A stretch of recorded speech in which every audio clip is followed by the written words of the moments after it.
자, 오늘은 믿음 없이는 하나님을 기쁘시게 할 수 없다라는 제목으로 말씀을 증거하겠습니다. 먼저 하나님 말씀을 한 절 보겠습니다. 히브리서 11장 7절입니다. 그러나 믿음이 없이는 하나님을 기쁘시게 할 수 없나니 하나님께서 나아가는 자는 그분이 존재하시는 것과 그분이 자기를 열심히 찾는 자들에게 보상하시는 분이심을 마땅히 믿어야 하느니라. 믿음에 대해서 기초를 말씀을 드리겠습니다. 그분의 실존, 그러니까 그분이 살아계심, 그분이 존재하시는 거 여기 나오죠. 그가 현재 계신다는 것을 리얼하게 믿는 것이 믿음입니다. 그 믿음을 갖고 나가야 하나님을 기쁘시게 할 수 있다. 하나님의 실존 없이 그렇게 믿을 수 있겠는가? 하나님은 실존 중에서 최고의 실존입니다. 지금 우리가 살아있는 거죠. 이게 꿈꾸는 게 아니잖아요. 우리가 살아있는 것이 생생함처럼 하나님도 그렇다 이거죠. 오히려 더 생생하시다. 하나님을 믿는 사람도 있지만 안 믿는 사람도 있어요. 아예 하나님을 안 믿는 사람은 하나님의 실존 자체를 생각을 안 해요. 우리는 믿죠. 우리의 믿음이 그게 주관적인, 우리가 믿는 것에 그치는 것이냐, 이거는 나만 그렇게 생각하는 그런 믿음이라면 이 믿음도 망상에 속합니다. 하나님이 나에게만 살아계신 분이다 라고 한다면, 이게 사실인다면, 나도 그렇게 생각한다면 나는 하나님의 실존을 안 믿는 거죠. 사실 불신자가 나는 하나님을 믿지 않아 하고 이제 강하게 누가 주장했을 때, 나는 믿는 자로서 네 생각도 일리가 있어, 그러나 나는 하나님을 믿기로 했어 라고 한다면 그 사람은 하나님의 실존을 믿는 겁니까? 안 믿는 겁니까? 주관적인 믿음을 얘기하는 거죠. 그래서 그것은 망상에 지나지 않는다. 그래서 그런 것을 종교적 신앙이라고 합니다. 교회를 다니는 사람들 중에서도 이와 같이 종교적 신앙을 가지고 있어요. 상대방이 안 믿는 것도 인정하지만 나는 내 필요에 의해서 기독교를 믿을 거야 하고서 주관적인 믿음을 가질 때 하나님이 계신 것을 믿는 것이 아닙니다. 내 생각 속에서 그렇게 하기로 정하고 그것을 믿는 거죠. 그러나 하나님은 절대로 그런 분이 아니죠. 믿는 사람이 믿는 건 물론이고 안 믿는 사람이 믿지 않는다고 할지언정 그 사람에게조차도 하나님은 살아계시는 것입니다. 그리고 그분의 쇼는 가장 큰 것입니다. 그래서 supreme reality, 영어인데요. 제가 뭐 이런 걸 써서 미안한데 supreme reality가 최고의 실존이시다. 이것을 좀 더 풀이를 하겠습니다. 하나님은 진리의 하나님이라고 말씀하십니다. 모든 존재하는 자들은 그분의 존재에 의존하게 되어 있습니다. 그러니까 여러분이 지금 현재 존재하지 않습니까? 살아있잖아요. 이 살아있음은 누구 덕분이냐면 최고의 실존이신 하나님 덕분에 우리가 지금 살아있는 것입니다. 살아있는 모든 존재들은 그분의 실존에 의존하고 있는 거죠. 그분이 존재하기 때문에 우리가 존재하는 거예요. 우리가 존재하는. 가끔 저도 어렸을 때, 젊을 때 나라는 존재가 뭐지 하고 내가 왜 여기 세상에 나타났을까 굉장히 낯설게 질문한 적이 있어요. 이게 바로 실존을 말하는 거예요. 그러면 정답은 하나님이 너를 현재 존재케 하셨기 때문에 내가 존재하는 거야, 이렇게 말하는 거죠. 그러므로 하나님은 모든 존재하는 사람들을 존재케 하는 원인자이시기 때문에 그분의 실존은 진실한 것입니다. 이게 바로 진실하다는 뜻이에요. 진실. 그분의 그 살아계심은 진실합니다. 그분의 살아계심은 진실하시기에 그분만이 진리이십니다. 그분만이 진리시다. 신명기 32장 4절을 보겠습니다.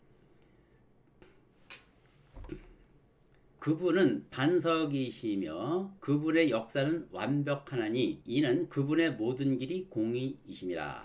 그분은 진실하시고, 진실이 나오죠. 악이 없으신 하나님이시며 의로우시고 정직하시도다. 이 반석도 나오죠. 그 반석이라는 것이 우리가 모두 의존할 수 있는 그 무엇이 되는 분이다. 우리 실존도 그분에게 의존한다 그랬죠. 그래서 그분은 우리의 반석이신 것입니다. 그 반석 위에 우리가 있는 거죠. 그래서 하나님께 영광을 돌리는 거죠. 자, 요한복음 14장 6절은 삼위일체 제2위 되시는 예수님이 자신을 그렇게 말씀하십니다. 나는 길이다. 또 나는 진리요 생명이라. 나로 말미암지 않고는 아버지께 올 사람이 아무도 없느니라. 그래서 예수님도 자신이 진리라고 하십니다. 모든 존재들을 하실 수 있는 진실하신 분이 그분입니다. 그래서 진리가 의미하는 바를 좀 더 말씀을 드리면 우주의 모든 존재들을 떠받치고 있는 흔들리지 않은 견고한 그 무엇이자 뭐 비유를 말한다면 닷과 같은 거죠. 기둥과 같은 거죠. 세상의 기초, 떠받든 기초, 반석 이런 것을 말합니다. 그것이 바로 진리라는 뜻이에요. 진리라는 것은 요동치 않는, 변하지 않는 반석과 같은 거기다 내가 몸을 의탁할 수 있는 이런 것을 뜻합니다. 그러므로 우리는 그분을 반드시 믿어야만 하는 것입니다. 시편 42편 1절에도 숫사슴이 시냇물을 갈망하는 것 같이 오 하나님이여 내 혼도 그처럼 주를 갈망하나이다. 모든 실존의 최고이신 하나님을 사모하는 것은 생명체의 모든 존재는 마땅히 해야 할 일이죠. 나에게 하나님보다 더 실제적인 것은 없습니다. 내가 지금 현재 삶을 살고 있는 이 현실이 실제적이죠. 어떤 사람은 행복함을 느끼고 어떤 사람은 두렵고 떨리는 현실감을 느낍니다. 그것이 실존입니다. 그런데 하나님은 그보다 더 생생하게 현실을 맞이하고 계신다는 거죠. 나의 당면 문제도 생생하지만 하나님의 살아계심도 더 실제적이다. 하나님 살아계심이 나에게서는 더 리얼하다. 이것이 믿음의 고백입니다. 그 외에 하나님이 현재 살아계십니다 라고 생각하는 것 말고 다른 것을 더 리얼하게 느낀다면 그것은 모두 의심에 해당하는 것입니다. 믿음의 반대인 의심입니다. 하나님이 종종 말씀하십니다. 너희들은 왜 의심하느냐. 예수님이 이적을 베푸시고 하나님 되심을 증명할 때마다 사람들이 이걸 의심할 때마다 말씀하시죠. 왜 의심하느냐. 왜 나의 실존을 그렇게 못 믿느냐라고 말하는 너희들이 실제 현실에서 살고 있듯이 나도 현실에서 살고 있는 살아있는 하나님이다 라고 말씀하신 것입니다. 이것을 알기를 바라셔요. 이게 바로 믿음을 갖기를 바라는 것입니다. 당신을 스스로 드러내십니다. 우리도요, 우리가 살아있으면서 내가 여기 있어 라고 나의 존재감을 드러내듯이 내가 살아있다는 증거 아닙니까? 그렇듯이 하나님도 그러하시다. 하나님도 당신이 살아계심을 스스로 증거하신다 이겁니다. 알겠습니까? 그걸 보자는 거예요. 하나님 어떻게 하나님 자신을 드러내실까? 하나님은 물론 믿는 자에게 드러내십니다. 많은 간증을 통해서 이것을 증거하죠. 뿐만 아니라 안 믿는 자에게도 자신을 드러내신다는 사실도 배워야 합니다. 하나님이 없다고 하는 자들에게 하나님은 드러내셔서 그들과 싸우십니다. 그들과 갈등을 빚으시고 하나님을 자신의 생각 속에서 지으려고 하는 자, 크게 실망을 했던지 여러 사연이 있겠지만 그래서 자신의 생각 속에 하나님을 지으려고 하는 자들에게도 하나님은 끊임없이 자신이 존재하심을 드러냅니다. 그것이 바로 하나님의 실존입니다. 하나님이 자신을 드러내는 방법이 크게 네 가지가 있습니다. 첫째로 대자연을 통해서 드러나십니다. 창조주로서 그분은 세상 어디든지 계신다. 우리가 보고 있는 이 넓은 우주와 세상의 그 만물과 지난주에도 우리가 내원사를 갔다 왔죠. 단풍이 좀 아름답게 물들었지 않습니까?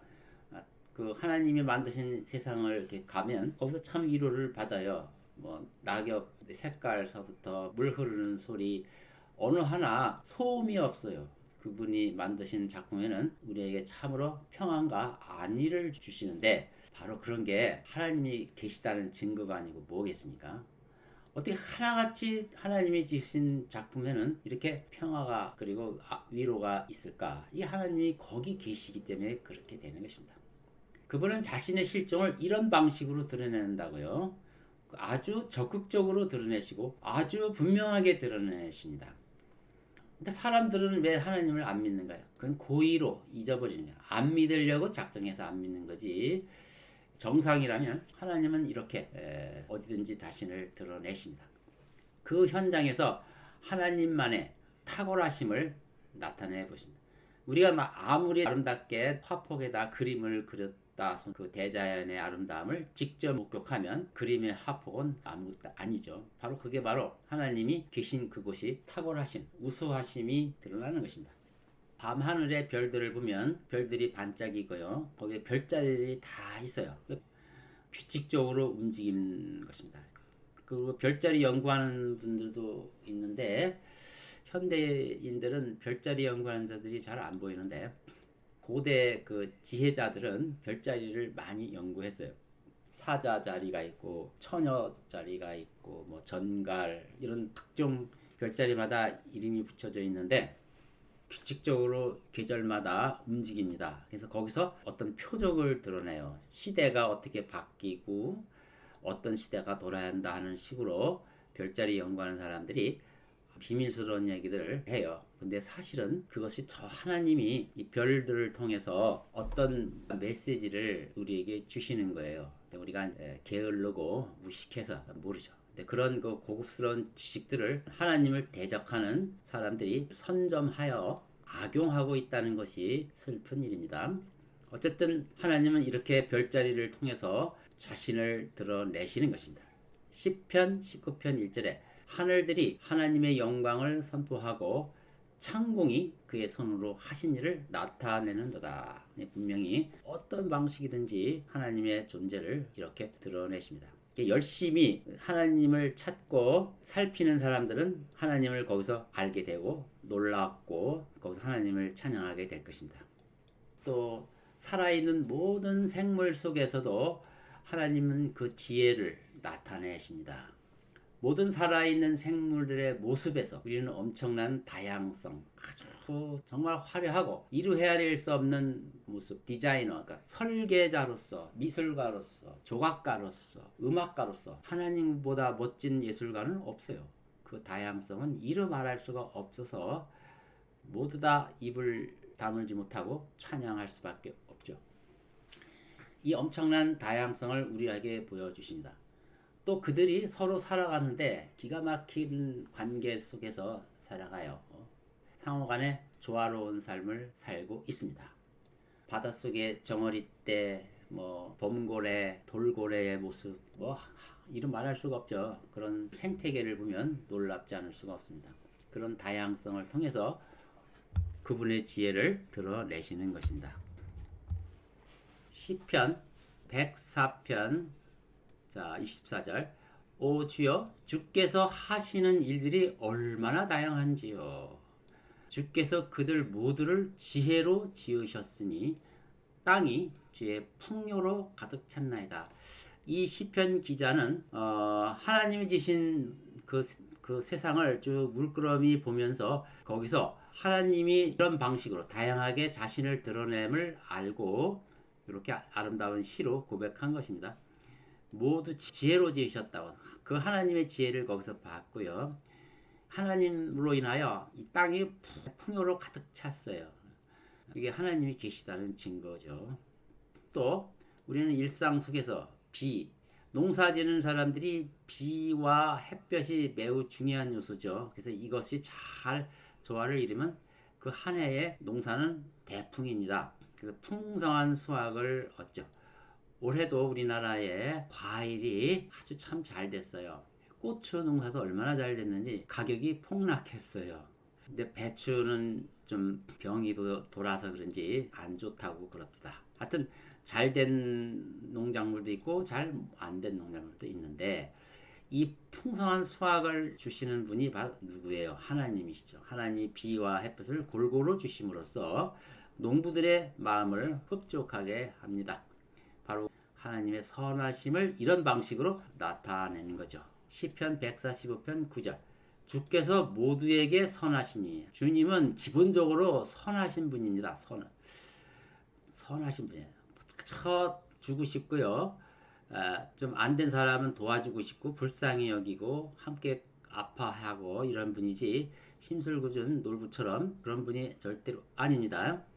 모두에게 선하시니 그의 온유한 자들이 그의 모든 작품들 위에 있도다. 그래서 정상적이라면 하나님의 모든 피조물들은 다 온유할 수밖에 없어요. 온유한 성품이 기본이에요. 이 온유한 성품들이 필요한 건데 요즘 현대인들은 왜 이렇게 사나운지요. 자, 창세기 14장 19절. 그가 아브라함을 축복하며 말하기를 하늘과 땅의 소유주이신 지극히 높으신 하나님의 아브라함을 복주시옵소서. 이런 분이니까, 선하신 분이니까 당연히 부족한 우리 인간들은 서로를 이렇게 축복을 하는 것입니다. 축복. 하나님께 복을 달라고 서로 기도해 주시는 거죠. 이렇게 하나님은 자신을 드러내신다. 또 사람들의 마음속에 있는 양심을 통해서 그분의 의로우심을 드러냅니다. 살다 보면요, 사람들 간에 불미스러운 일도 많지만요, 아름다운 이야기도 참 많아요. 삶의 아름다운 이야기가 많고, 그를 통해서 하나님의 영광을 돌려드리죠. 이게 뭐예요? 사람들의 양심에 하나님께서 아주 높은 도덕심을 넣어줘서 그렇게 의를 드러내는 모습을 보임으로써 하나님의 의로우심을 드러내는 거죠. 로마서 2장 15절에 그들의 양심도 증거하고 그들의 이성이 송사하거나 서로 변명하여 그들의 마음에 기록된 율법의 행위를 보여주느니라. 이렇게 해서 사람들을 통해서 하나님의 존재를 나타내신다. 의로운 존재를 나타낸다는 거죠. 그래서 우리가 착한 일을 해도 제일 먼저 영광을 돌려드릴 분은 자기 자신이 아니고 하나님이라는 사실, 이것을 기억해야 합니다. 온 우주에 편재한 많은 재앙들이 있어요. 천재지변도 있고요.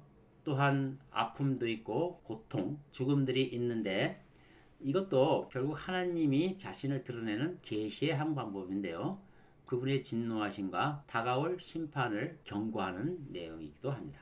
로마서 5장 12절에 이런 연유로 한 사람에 의하여 죄가 세상으로 들어오고 그 죄에 의하여 사망이 왔으니, 사망이 죄 때문에 왔다고 분명히 얘기합니다. 그리하여 모든 사람이 죄를 지었으므로 사망이 모든 사람에게 전달되었느니라. 그래서 물론 하나님이 사망을 가져온 원인은 아니시지만 결국 죄로 인해서 하나님의 진노와 심판 때문에 죽음도 오고 이러는 것입니다. 자, 역사를 통해서 하나님의 살아계심을 증거한다고 그랬어요. 그분의 공의를 드러내시며 그분의 권위를 드러내십니다. 손으로 지은 모든 세계, 즉 모든 민족, 모든 국가, 인간 사회로 이제 포커스를 맞춰봅시다. 인간 사회 속에서도 이 세상 안에도 하나님의 살아계심을 드러냅니다. 이 세상은 망할 곳이니까 어떻게 됐든 나와 상관없다. 그거는 이 세계관을 잘못 이해하는 분들이 생각해요. 결코 그렇지 않습니다. 여전히 세상의 주인은 하나님이시고요. 민족들과 국가를 관리하시는 최고 통치자가 하나님입니다. 그렇기 때문에 어느 나라는 정말 못된 왕에 의해서 백성들이 도탄에 빠지지만요. 그래서 거기 하나님이 안 계시고 관심이 없다는 뜻이 아니고요. 하나님은 끝까지 지켜보시는 겁니다. 결국은 뭐가 지나치면 하나님은 등장하셔서 그 악한 왕을 처단하세요. 이것이 바로 우리가 믿는 역사관입니다. 다니엘서 4장 32절에 느부갓네살을 하루아침에 왕위에서 쫓아내신 사건이 있었는데 그것을 지금 얘기하는 거예요. 다니엘서 4장. 너는, 이게 느부갓네살 왕을 향해서 하시는 말씀이죠. 너는 지극히 높으신 분께서 인간들의 왕국을 다스리시며 그분께서 원하시는 자에게 그것을 주신다는 것을 알게 되리라. 그래서 세상의 왕도 악한 왕이라 할지라도 하나님이 다 세우시고 또 쫓아내시고 결국 인간들의 왕국을 하나님의 관리하에 있다. 이 사실을 아셔야 합니다. 로마서 1장 19절에도 이는 하나님을 알만한 것이 그들 속에 나타나 있기 때문이니 하나님께서 그것들을 그들에게 보이셨습니다. 그래서 하나님은 어느 누구도 하나님은 안 계시다라고 그런 하나님이 계시다는 걸 확증도 안 하고 그렇다고 있다고도 말하고 없다고도 말 안 하는 이런 비겁한 사람들, 불가지론자들이죠. 그런 자들은 이런 하나님 계시를 본다면 변명의 여지가 없는 것입니다. 자, 요즘 뭐 배교라는 말을 많이 쓰는데 이 배교는 자기가 주장하는 교리를 안 따른다고 거기다 붙이는 딱지가 아니고요. 바로 이 하나님의 실존, 하나님 어민이 존재하시는데 그걸 의심하거나 없다고 하는 거라든가 이런 것들이 배교예요. 믿음을 배신한 거죠. 하나님에 대한 믿음을 이처럼 하나님께서 우리에게 보여주셨는데 허망한 것에 빠지는 거죠. 이게 바로 배교인 거죠. 로마서 1장 21절 이는 하나님을 알되 하나님을 알아요. 배교 왜 그래서 이 배신이라는 말이 왜 쓰냐면 자연을 통해서 인간의 역사를 통해서 그 모든 그 되어지는 일을 통해서 하나님의 존재를 알면서도요 그것을 고의로 부정하는 거죠. 이게 배교예요. 하나님의 존재를 무시하는 게 배교예요. 하나님께 합당한 영광을 안 돌리는 거죠. 합당한 영광. 경치가 매우 좋으면 입이 떡 부러지면서 좋다고 하면서 하나님께 영광을 안 돌리는 거 이게 배교예요. 감사하지도 않아요. 무조건 자기가 돈을 벌거나 성공했으면 자기 재능으로 된 줄 알아요. 그런 자들은 그들의 상상이 허망해지고요. 그들의 마음은 자꾸 어두워집니다. 그의 인생은 자꾸 어두워져요. 돈을 아무리 벌어도 얼굴이 뭐랄까 어두움이 자꾸 생기면 이 사람은 하나님을 인정하지 않는 거죠. 배교입니다. 인류의 역사를 통해서도 역사 공부를 많이 배우죠. 우리는 하나님의 정의와 하나님의 자비와 사랑을 알 수 있어요.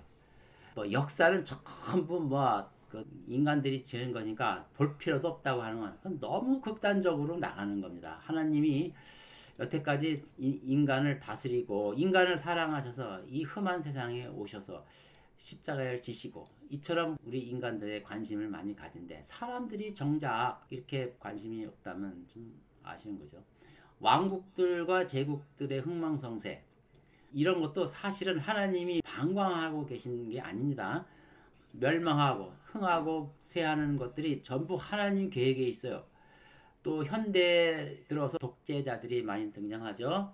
히틀러, 레닌, 모택동, 폴포트 이런 자들은요. 자기가 갖고서 인간을 얼마나 죽였냐면 몇 천만 명.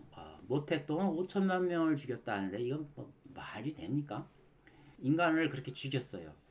이런 자들의 최후를 하나님이 다루시는 거죠. 죄악에 물든 자들에게 자신의 정의를 나타내시고 심판하십니다. 왕들이 아주 못돼서 그런 불미스러운 일이 생기지만 또 왕들이 하나님의 뜻을 잘 받들으면 국민이 참으로 행복해하고 하늘에게 영광을 돌려요. 이것도 하나님이 하시는 일입니다. 정의를 선포하는 거고요. 이스라엘 민족의 역사를 통해 민족들을 섭리로 인도하셨으며 백성들에게 어떻게 자비와 사랑을 베푸시는지를 잘 역사를 통해서 드러내는데 이것이 바로 구약의 역사서의 내용이죠. 시편 103편 7편에 그는 그의 길들을 모세에게 그의 행사들을 이스라엘 자손에게 알리셨도다. 또 신약에 들어와서 교회 역사가 있습니다. 교회 역사에서는 뭐를 하나님이 계시하고 계시냐? 값없는 은혜, 십자가 은혜. 이 십자가를 통한 이 진리는요, 세상에 없었던 진리였는데 교회를 통해서 세상에 알게 됩니다. 세상 사람들도요, 교회는 안 다녀도 십자가 목걸이는 꼭 달고 다녀요. 하나님의 이 십자가의 은혜는 세상 사람들에 알려집니다. 그분의 은혜의 풍성함을 알게 되죠. 에베소서 3장 20절 이제 우리 안에서 역사하시는 능력을 따라 우리가 구하는 것이나 생각하는 모든 것보다 훨씬 풍성하게 행하실 수 있는 분께 그리스도 예수를 통하여 교회 안에서 그분께 영광이 모든 시대들 끝없는 세상에 걸쳐 있을지어다. 교회 안으로부터 시작해서 모든 시대들과 끝없는 세상에 이게 선포되는 것입니다. 물론 복음 전도를 통해서 하나님의 살아계심을 증거하게 되는데 이 가난한 자들에게 먼저 복음이 전파됨으로써 또 하나님의 어떠하심을 알게 되죠. 그건 궁율이 풍성하심에 불쌍한 자를 불쌍하게 여기실 수 있으신 분, 그게 하나님의 또 속성 중에 하나죠. 어린아이가 오는 것을 막지 않으셨고 안 믿는 자에게 어찌든지 복음을 증거하려고 하셨고요. 소외된 자들에게 복음이 계속 전파됩니다. 그래서 그들은 마침내 복음을 듣고 회심하게 되죠. 그러면 그들의 인생이 바뀝니다. 지혜가 부족하고 지식이 없는 자들을 하나님은 멸시하지 않으시고 이 무식한 자들이 유식한 자가 되도록 그렇게 또 많이 교육을 하십니다. 그래서 성경을 또 기록해서 사람들에게 앵겨주죠. 그러면 성경을 읽고서 사람들이 똑똑해집니다. 말라기서 3장에 보니까 내게로 돌아와라. 그게 항상 하나님을 떠난 인간을 부르십니다. 그리하면 나도 너희에게 돌아가리라. 만군의 주가 말하노라. 그러나 너희는 말하기를 우리가 어디로 돌아가리까? 복음으로 들어오시면 됩니다. 마지막으로 하나님 자신을 계시하는 가장 확고하고 분명한 기초가 있어요. 그게 바로 성경입니다. 하나님이 계신다는 사실을 성경을 통해서 보여주십니다. 그리스도인의 믿음은 허공에 매달리는 것이 아닙니다.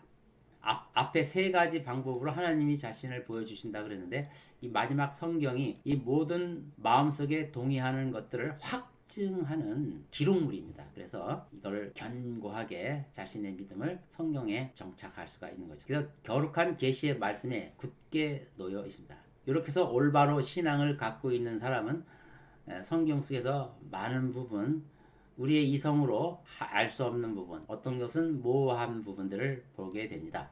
이 성경의 불확실성과 모호성은 좀 고급한 신앙적인 사람들이 알게 되는 사실인데 여기서 우리는 다시 실망하고 성경을 안 보고 이 성경의 그 계시에서 벗어나고 하는 그런 어리석은 짓을 하면 안 됩니다.